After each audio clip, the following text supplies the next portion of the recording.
विपक्ष का कील। लीजिए सरोजनी प्रीतम की ये हास्य कहानी सुनिए, कैसे एक कील गड़ी हुई है दुखी कुमार के मन में। दुखी कुमार जब से चुनाव जीत कर आए थे, उन्हें एक ही खतरा रहता था। वे पहले किसी और दल में थे, फिर वो नए समय में दल बदल कर आ पहुँचे और उनको विपक्ष में बैठना पड़ा तो वो और दुखी हुए। उन्हें भरोसा था कि यहाँ पर ये लोग ज़रूर जीतेंगे, पूरी संख्या जीतेगी और विपक्ष की नौबत नहीं आएगी। लेकिन लोग अभी कम ही थे और कम से कम विपक्ष में बैठने लगे। उनका जी चाहा कि वापस फलांग कर अपने पुराने दल में जाएं, जो उन्हें मान देता था, सम्मान देता था। लेकिन एक बार आंख दिखाने को जब उन्होंने आंखें देखी और जिस तरह से उन्हें बेइज्जत किया गया, तो उनसे बर्दाश्त नहीं हुआ था और धमकी देकर वो दूसरे दल में चले गए थे। अब तो उनकी मुसीबत ये हुई कि घर जाते तो भी कोई ना कोई राग लगता। वहाँ पर संसद में अभी बहुत थोड़ा समय ही हुआ था, लेकिन हर पल सरकार गिरने का खतरा था और वो बार बार कहते, अरे अरे, मन ही मन चिल्लाते। मन ही मन चिल्लाना जानते हैं ना, कि आवाज़ बाहर ना निकले, लेकिन मन फट रहा है, आवाज़ें निकल रही हैं कि सारे भ्रष्टाचार के पीछे पड़ गए।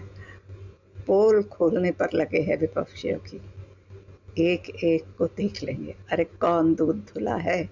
जो दूध धुला है उसके भी तो मुंह पर मक्खियाँ आती हैं। वास्तव में तो जो दूध धुला है उसी के मुंह पर मक्खियाँ आएंगी। पानी से मुंह धुला होगा तो मक्खियाँ क्यों आएंगी? खैर, अभी तो ये बहुत खतरनाक स्थिति है। लो जी, कल को मेरी पोल ना खोलने पर लगे वो मेरे सारे जासूस जो उधर बैठे हुए हैं।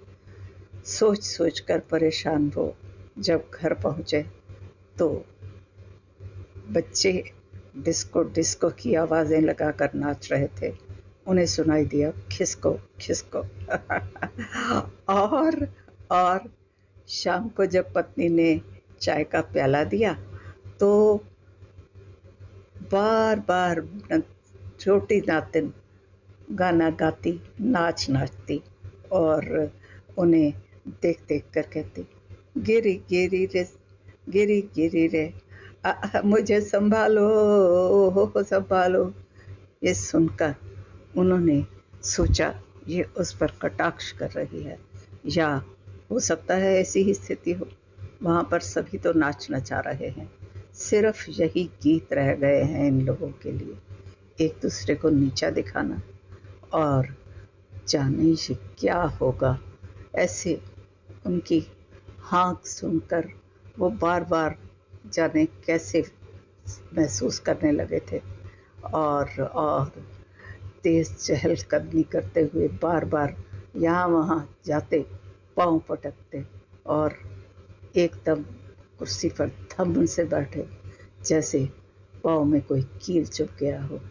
अरे कोई है, कोई ये कील निकालो। उनकी हाँक सुनकर उनकी पत्नी ने पहली बार ये कहा, ना बेटा है ना बेटी घर में।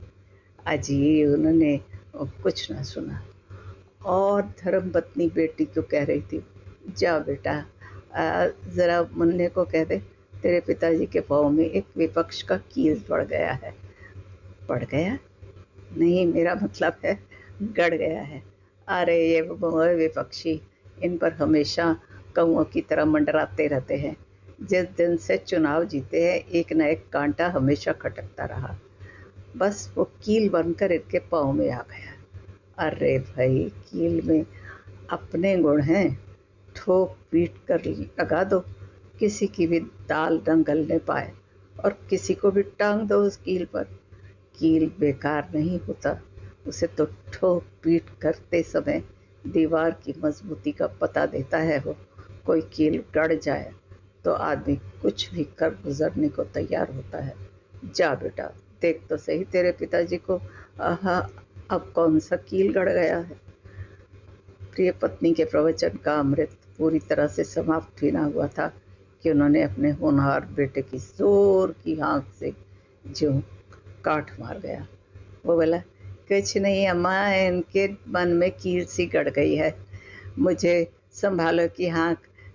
लिए एक एक विपक्षी की ताक रहे हैं, और इस वक्त ये विपक्षी चाहे किसी दल के हों, इनके दल के भावों को चने चबाने पर तुल गए हैं और एक एक का पोल खोल रहे हैं। इसलिए किसको अपने में समेटें और किससे भिड़ जाएं। पलड़ा इन्हीं का भारी रहे, कोई कौड़ी के दाम बिके तो कोई अशरफियों के। हर किसी को अपना ही वजन है, अपना ही तौल। इसी तौल को नाप कर उसका बाजार भाव, उसे विपक्षी से पक्षी बनाना, उसके नए पर लगाना, और हर सरकार के पहले यही कर्म होता है। इस क्षेत्र में ये कतरव्योग तो दैनिक चर्चा है और दिनचर्या हो गई है। फिर पिताजी में हीनता की भावना क्यों आने लगी? अरे इसीलिए पिताजी की हाय तौबा से ध्यान हटाकर हमारे नाश्ते का प्रबंध करो। पिताजी की पाँव में जो कील गड़ गया है ना, उसका इलाज बहुत मुश्किल है, लेकिन फिर भी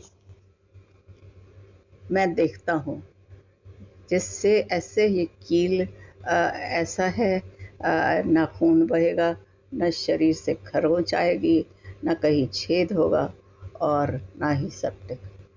इसका जहर नहीं फैलता अम्मा, बाहर पचाने की क्षमता देता है, बल्कि ये कील गाँव पाँव में गड़कर घर को, अपने शरीर को भी मजबूत करता है। बल्कि इससे तो सारे पेच भी ढीले हो तो सीधे हो जाते हैं। और आपको कोई ज़रूरत नहीं इसकी फिक्र करने की। विपक्ष कील की तरह विपक्षी हैं जो गढ़ रहे हैं, विपक्षी पक्षी को गढ़ रहे हैं। अरे पक्षी के तो पंख होंगे। पिताजी को स्वयं इस कील के दर्द में शक्ति पाकर अपने आप को संभालने की स्थिति में आ जाने दीजिए। आज तक लोगों ने बख यही उधेड़े हैं, जहाँ कील ठुकी वहाँ वो ठुकी रही। अतः मैं ठोक पीट कर सकता हूँ कि उन्हें सिर्फ इस गीत की कील गड़ रही है, एक ही पंक्ति बार बार गड़ रही है। सरकार गिरी रे, और उनका हाथ फैलाकर एक ही दुआई दे रहे हैं वो, अरे मुझे बचाओ बचाओ। यही सुरताल में कहते तो गिरी रे वाला गाना चलाना चाहिए। और इधर 3 मिनट का वो गीत इस लंबे चिंतन का ख़त्म हुआ, और दुखी कुमार जी का वो कील तो अलग हो गया था, पर बेटे और पत्नी ने इतने सारे कील ठोक दिए थे कि दुखी कुमार जी नए दर्द से कराहने लगे थे।